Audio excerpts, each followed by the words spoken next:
Hello guys, welcome to another Retenzy tutorials video. In this video, we are going to learn how to check customer rewards in your Shopify store. For doing that, you have to simply come to the Retenzy dashboard. Once you are here, look for an option on the left-hand side for customers. Once you click on the customer, you will see the list of the customers which have been signed up for the redemption points and everything. If you want to check anything related to any customer, how many points they are having, which kind of VIP tier they are sharing, and how many orders they have placed until, you can check that from here itself.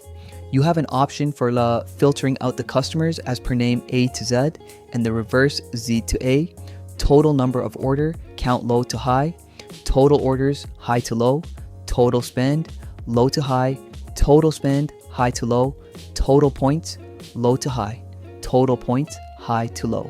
You can do that. Once you click on the customer, you will see all other things. How many order, the lifetime value, the average order value, the balance.